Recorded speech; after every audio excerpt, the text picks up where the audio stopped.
Hello, everyone. Welcome back to another episode of Tam Tonight Fashion Focus with Christian Garza from House of Christian. Yay! This is our last one for this fashion week. It's kind of sad because I've been having a lot of fun, but this week is probably the best fashion week, right? What do you think? Oh yeah, I mean, there's so much to review. Everybody has done pretty exciting. There was a lot of bad too, but Okay, this week is Paris Fashion Week. So, Christian, you want to start, or what are we? How are we doing this week? oh well, I guess we could start with like how Fashion Week ended, and it was the most sentimental. It was kind of exciting just because everybody came together for AZ Factory. Elbaz. I always say his name wrong too. I'm like, is it Elber, Ebaz, Alber, Elbaz? It's yeah, you're right. It's Alber Elbaz. There you go. I don't know. I love him. He's just like, oh, may his soul rest in peace. He was just a little ball of fun, fashion girly. Yeah, it was like really feminine. It was wearable, but it still like was aspirational. Mm-hmm. Anyway, so they all came together. It's like these 42 designers, I believe. They did their like tributes to him, and then they had their own like his own brands runway show, and I thought it was like beautifully done. I got chills like watching all the designers interpret his designs in their own way and pay tribute to him. And some of them, they just like really understood the assignment. They did great. Like Jean Paul Gaultier, he had those hearts that were like popping out of this dress. I thought Balenciaga was, still so Balenciaga, but also it was Alber's vision. Mm-hmm. I did think it was interesting that, because he was like famously fired from Lanvin, that they showed during the tribute. So that was great, that everything was copacetic after all, but it was interesting. So What do you think? Balenciaga is Demna's look, right? The pink. Yeah. That was my favorite look from the show. And honestly, like, I hate to be such a fashion nerd about it, but when that look came out, I almost got a little bit teary, like, oh, that is very Albert Evaz. Like, just the fun nature of it. Some other people that did really well, I think it's Dior that did that colorful, like chiffon, kind of flowy. That was very Albert. It was just so cute to see all of that come alive, like a new collection of his, but like it was, I think it took me a second to look at the top of the screen on the show and realize that they were each houses that were doing their interpretation. Then once I figured it out, I was like, oh, this is very, very sweet. So I just love the way that they pulled all together. And like fashion that is not really known for its brotherhood or camaraderie. So I thought this was really special. Definitely. And and I felt, go ahead. Oh, sorry. Yeah, like even with Karl Lagerfeld, when he passed away, it was like all of the houses that he worked at, like Fendi, Chanel, they did kind of their version of a tribute, but it was not at all on this level. So it was very like, this is kind of like a standard now, I think.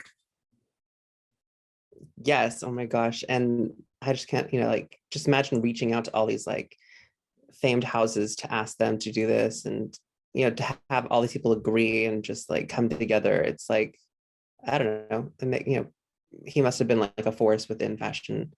Like, and people are really, really rude in fashion and kind of mean notoriously. So this must mean also that he was very nice. Yeah. Yes. Another, like some of the other looks I really liked was the Balmain one. I thought like the drapery and then also the illustration that they had on it, it was just like, it could have just been, him for Lanvin like years ago. Yes. Yeah, that was my first designer pick for this week. Okay. Who was your first? My first for this week is Chanel. Now, I am not sure, maybe I should look it up, for who is designing Chanel now that Karl Lagerfeld has passed on and gone on to see the Lord, but they are doing a great job in this collection. Although I will say, like, it's very, very retro. It's almost like they took all the Chanel greatest hits from the past maybe 20, 30 years and refashioned it and try to make it as young as possible, because it seems like they're trying to appeal to a younger crowd now, not just like the old rich ladies. So that person like was on Instagram and Pinterest and everywhere scouring like the most reposted looks from Chanel, and they just put that shit back on the runway. Like, we're gonna sell out with this one. Every single look was a hit to me, and I think that we'll see this all over social media like in the coming months whenever it's released. That butterfly Chanel print, or like caftan Chanel print that was towards the end, That's going to be on everybody, all ages. The young girls are going to try to wear the bikini version with the headscarf. The old ladies are going to wear the full resort look. Like, I'm very excited for that. A person that immediately came to mind when I saw this collection was Marjorie Harvey, Steve Harvey's wife, because she spends that money, boy, and she serves a look. I know she's going to be on a yacht, you know, in Croatia or South of France or somewhere, just luxuriating with all these looks. And that's how we'll get to see it in the real world. Because I don't know if, although they're trying to reach out to a younger audience and a younger woman, although we love it, I don't know if that crowd can really afford Chanel. Oh yeah, definitely. Like that's one of the things I was watching earlier, and I was discussing it with a friend. It's like they are trying to appeal to a younger customer, but they don't have the finances. Like maybe you could put out a mortgage for their house, and oh yeah, but they don't have a house to mortgage. I mean, these are dark times you live in. And then I feel like even the people at Chanel know this, or at least they gave a nod to it with the soundtrack that was playing during the show. It was like, I try to tune out the music sometimes just so I can focus on the clothes, but this was like, you could not get away from it. It's like rich guys just tell lies and go home to their wives. And so this was like a gold digger show. Yes. But it was all really pretty. It was like the best of, and then interpreted for a younger audience. Yes. I love how they made the tweed suits hoochie. Yes. And there's nothing like revolutionary about it, but it was such a pretty collection. And based off of like what I saw in the video, it was like done in a like more classic like 1980s 1990s like fashion runway show where, you know, the photographers are like yelling at the girls, you know, in excitement, and the girls are just like smiley and happy, and it was a bit more joyful than like a standard runway show where you're just walking the runway and your pouty look. To that point, I know, and like I've said it in the other episodes, I love me some Karl Lagerfeld. He was like who I grew up on as far as fashion, and the whole idea of like creating a world and making your runway show very over the top, you know, the Chanel plane, the Chanel grocery store, all of these things. I know the people that write the checks at Chanel are happy as hell that they had this cheap show that the girls came out on the runway. They had one sign up at the back, and it was like the girls and the modeling was the entertainment instead of all of the fanfare around like Chanel casino night. It was the girls had to come and give their best Naomi Campbell, Tyra Banks, Cindy Crawford at the end, like with spins and all of that, and taking off the clothes and, you know, spinning the jacket, and then just get out of here. We don't have no Chanel tchotchke gifts for you. Buy the clothes and go home. Yes, I agree. And I bet you the accountant was very excited about this show. There were no flowers. There were no arrangements. I didn't see nothing. Just in a runway, like the 80s, I guess, when Chanel was having it at Rue Chambon in her apartment. Mm-hmm. And then the free bag of peanuts if they sat down. Their models did look happy. I'll give them that from last week when people looked very skinny and sad. Yes. Oh my gosh. Having a good time. What is your next show? Okay, so my next one, it was kind of a mixed bag. So it was Balmain. Mm-hmm. I thought, what was it? I think he did like 54 looks, and I thought a lot of it was repetitive, especially because there wasn't a lot of color. A lot of it was like cutaways, and it was just like fabrics, you know, like that whole like early 2000s, just like articles of clothing held together by like a tied string. Mm-hmm. And it was like, you know, of course, like what we've seen before, it's just like a lot of sexy, just like body bearing clothing. I don't know, for some reason it didn't feel like, well, later on in the show, because they showed, you know, his little capsule collection for his celebrating his 10 years. Mm-hmm. This one didn't, for the most part, seem like it fit. And he had at one point those garments that were like backpacks, and I thought that was interesting. It reminded me of somebody else. I think it's like Margiela or somebody else did that, where it was like a shirt, but the dress was like off of it. I don't know. So with this, I love Oliver. I don't want to disrespect him or give him a hard time because he is, from what I understand, partially Black or some kind of Black in there. And I know it's hard out here for a Black person that is a head designer of a house. We do not have a lot. So, you know, I try to give Oliver grace, but this collection was way too far straight on the Instagram side for me. Yeah. Even down to like, I'm not sure what order everyone's seen the looks in, but on Vogue, it's look number 3. And it's like the girl had on a chain, like a piece of a Cuban link chain as a top. And then she had these pants on that were like, so you can make it look like a fake exposed thong. all the Instagram boutiques have had these pants for like a year and a half now. Why do I need the Balmain one? So this was weird. And it seemed like, I know his like favorite girls are the sexy Instagram girls, like the car Jenners, the sexy models, Iman Hammam, the Hadids. I'm glad we are done, or at least partially done, with the blazer, the heavy Michael Jackson looking Captain Crunch clothes. Yeah. But this, like a really heavy beating. I feel like that was like synonymous with like him at Balmain. It is, but it was like he did it so much. Yes. But these, and then we eventually see it again whenever he did the capsule. And of course, those were the hits. And so like, you know, we've seen these before, but they're like done in their best way for this show. I felt like, you know, of course, the capsule collection was the best of him. And that was more exciting than his whole like 54 looks that before that. And then it was exciting because Beyonce's recording, and then also Naomi walked out. So that was more exciting than his runway show for spring summer.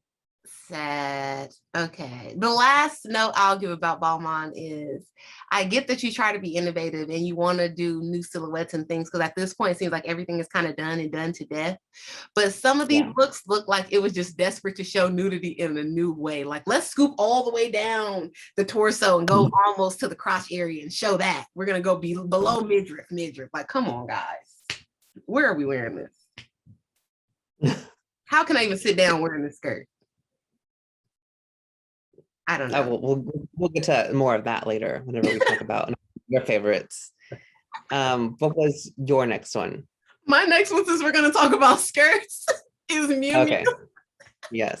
Miu Miu. Now, let me preface this by saying, but in no way was this show like a groundbreaking show for anybody else. But for Miu Miu, this was a big deal because the past, maybe, I don't know, 5-6 shows have been very, very pretty princess. Like, damn near Polly Pocket, My Little Pony, Princess Diana, but like 2000s version, just too much beading, stuff dripping off, bows. And this was very normcore, like Miu Miu for Gap.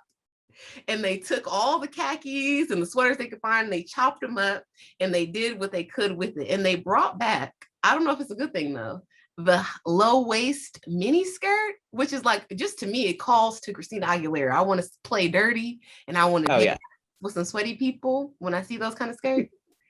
But it doesn't seem wearable because I don't know. Everything's hanging out.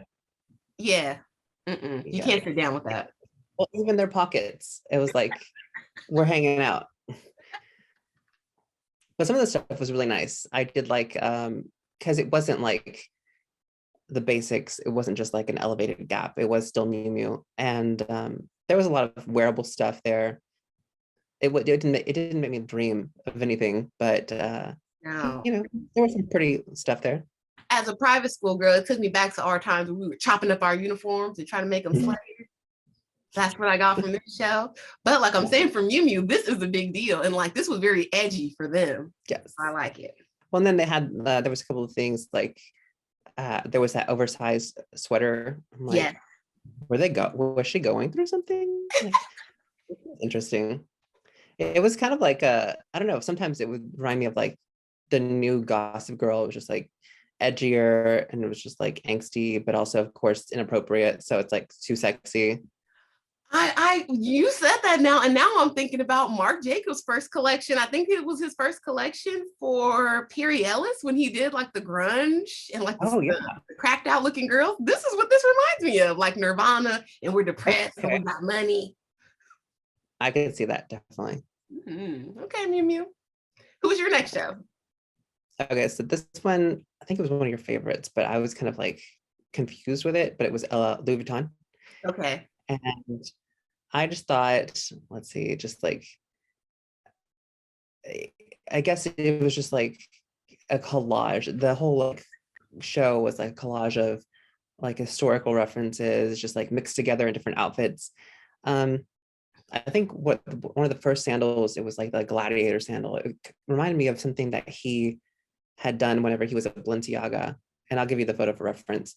But I don't understand like why did he show panniers?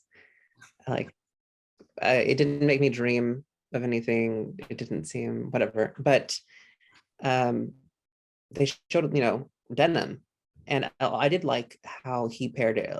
They paired it with like a slip dress that had the slit on the side. I like the styling, but who is really going to Louis Vuitton for denim? Like, that's Okay. expensive. So this was not necessarily one of my favorites, but it's a heritage house. So I Yeah. felt like I had to like address this, what's going on. This just takes me back to what we talked about last week with Fendi. Louis Vuitton is a heritage house and a well-known, like globally renowned brand, but for their accessories, not for their clothes. Yeah.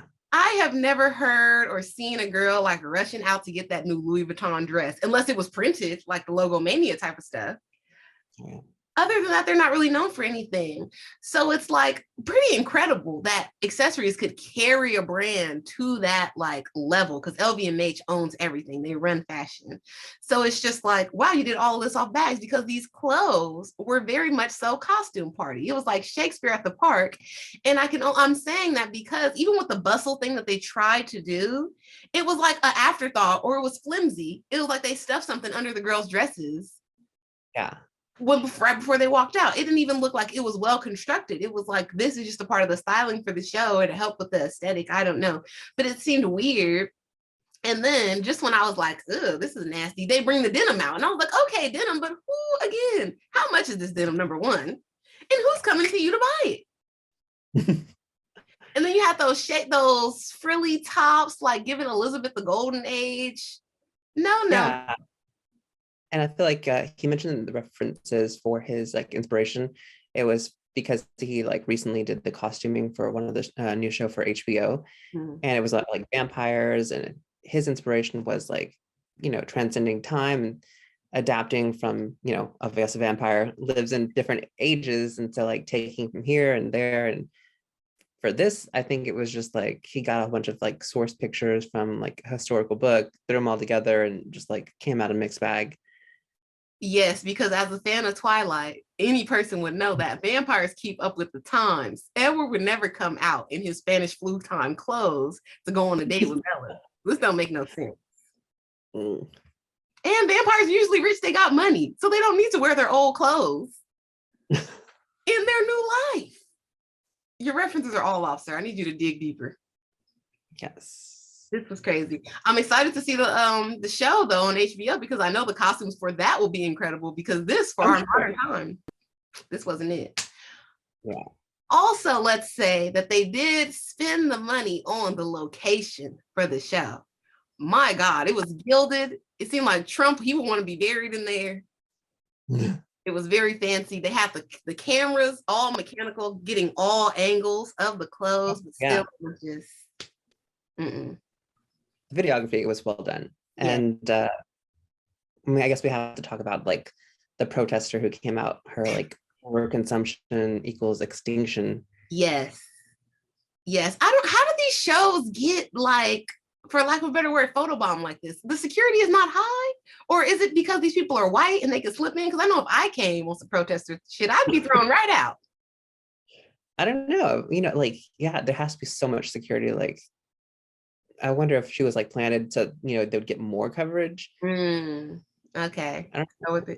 Because a while ago, a girl broke into the Chanel show, but that kind of made more sense because she was already fully dressed and she just hopped in the lineup. But this guy came with the whole sign. Yes. Yeah. I don't know. Well, I just remembered from Balmain because there was a couple of looks that within the regular show that I was a little confused with. It was a dress that it looked like the mummy, and it was like banded.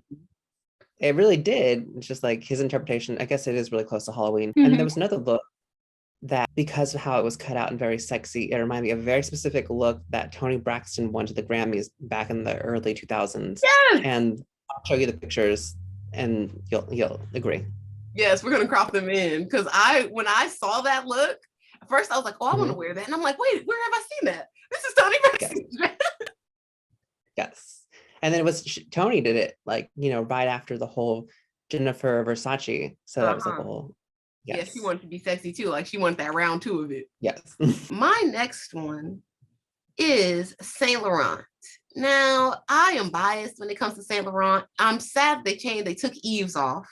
But Yves Saint Laurent was my favorite fashion designer of all time because I feel like I am his type of woman, like smoking a cigarette, wearing a pantsuit, maybe an odd safari hat and a cool bag. Like I came to be cute, but I'm not trying too hard because I've got things going on. Yeah. Yves Saint Laurent, he always feels like effortless, sexy. The dresses are always like very drapey and flowy. You can keep them forever. You can wear those are the clothes that Louis Vuitton was trying to make, talking about transcending through time. Right. Come on now. And it's sexy, but it's powerful. Like it's empowered. Yes, and I've never seen an Yves Saint Laurent look that looked like cheap or too slutty, like you were trying too hard. It's always just effortlessly sexy. Like that's why for a long time, the clothes were kind of being pushed by Zoe Kravitz, because she like embodies that just cool. Oh yeah. Yes. I think what did she wore them to the Met, right? With the So. sheer like, yeah. Yes. So they always keep that vibe, that through line, and even though Yves Saint Laurent has been passed away since over 10 years now, the brand has not let up. They continuously come. They do a great job with their accessories as well, like having an it bag every now and then, but then they don't like slack on the clothes. So I love it. This collection had a bunch of suiting that can be worn, like I guess through seasons, because they had skirts and they had pants, different things. The dresses are always cute. The fabrics are always expensive. I feel like that's another reason why I never really question the pricing with Yves Saint Laurent, because it's always good quality. And even when I see vintage Saint Laurent, like I have like a vintage suit, it looks really nice. Like, I don't know, whatever fabric they're using, they're spending the money in the right places. There's no child labor at Saint Laurent. That we know of. But the one thing, yeah, it was so beautiful. Like it was a well done collection, and the models, they were diverse, like ethnically. But I feel like everybody in there was like cocaine chic. Everybody was super skinny. It'd be nice to see that they have some variety, and that somebody who with a more realistic figure could also be like strong and powerful in these clothing as well. That's true, because even Balmain had a plus size model. So come on now, Yves Saint Laurent, you could put like a thicker girl in one of those flowy dresses. Yeah. It's not going to kill you. Mm-hmm. But also, I think because they're a French house, and like I don't want to disrespect the French, but they love a skinny, cigarette smoking, famished woman. True. Yes.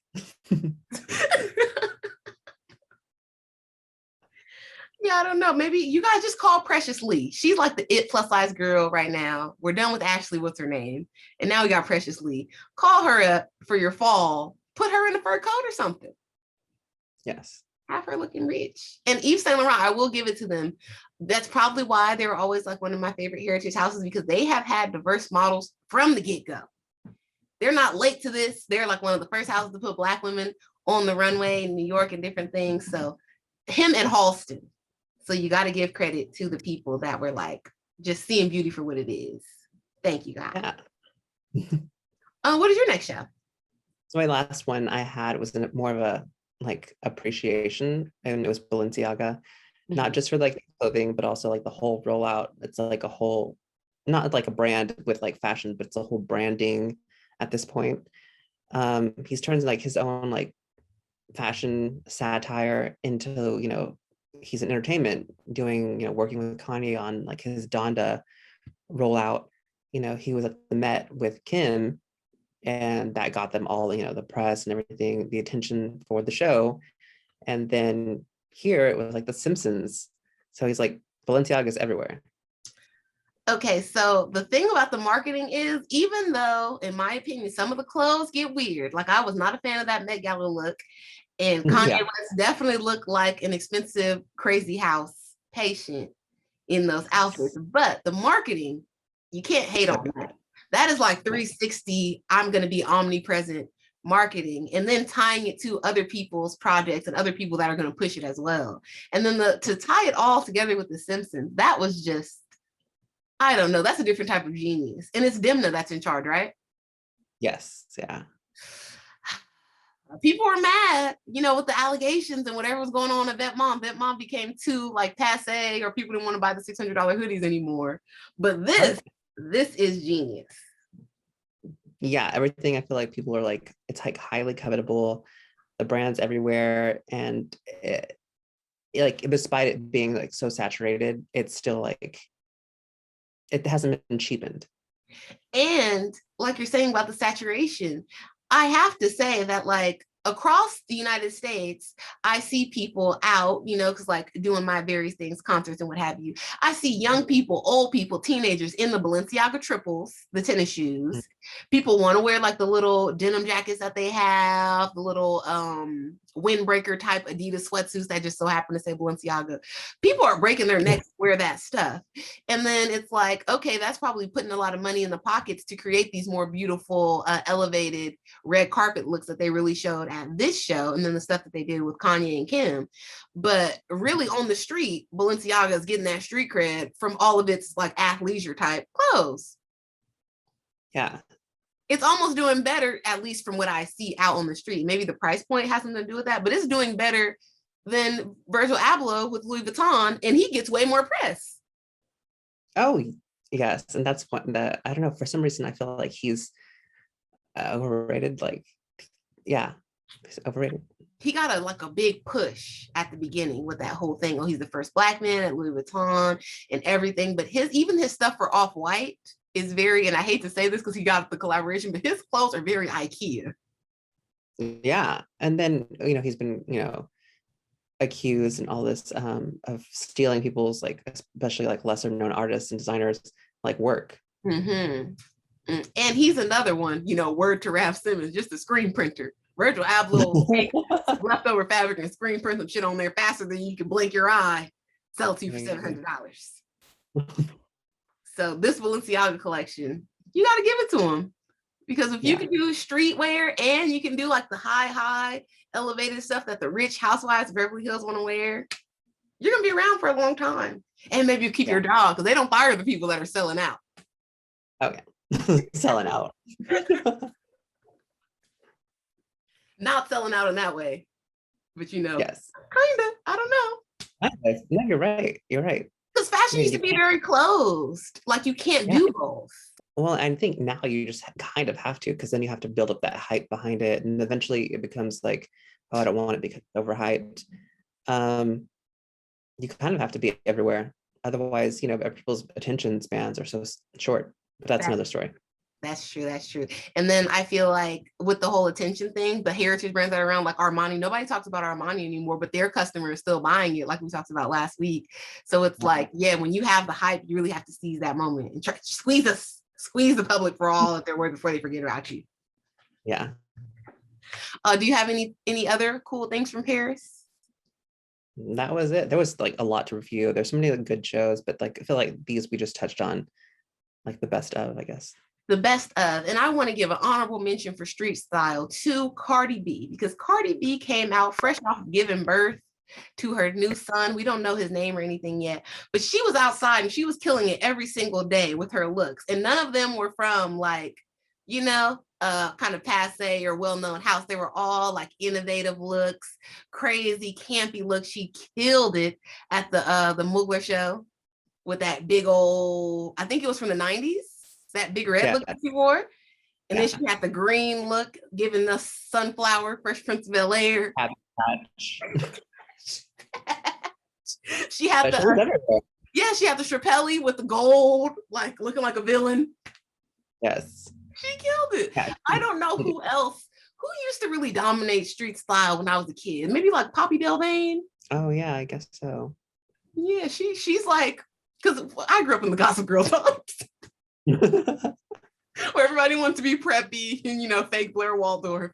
So that's what our street style was. But now Cardi, I don't know, this was entertaining. I think and her stylist is what, Colin Carter, right? Yes. Okay, and I think I saw on Instagram that his new client is Sierra, so that'll be interesting, because Sierra wants a piece of that pie. Yes, she does. She wants to be, and Sierra has a lot of brand partnerships, so it's going to be interesting seeing her work with Colin and how that'll trickle out, because she was she's like the main girl for Dundas, who also works at Roberto Cavalli. Yeah. And she's like in with Louis Well, Vuitton now as she has well. her own brand. Ooh, maybe she will. Because she's No, like she a does. wait. She Yeah, has it's like Alita. It's at Nordstrom now. okay, yes. It's like athleisure, right? I don't know. I forget. I don't know. Sierra is like a rich housewife now, and she's selling us a whole bunch of stuff. Because I recently saw her with the rum campaign as well. Oh yeah, it was random.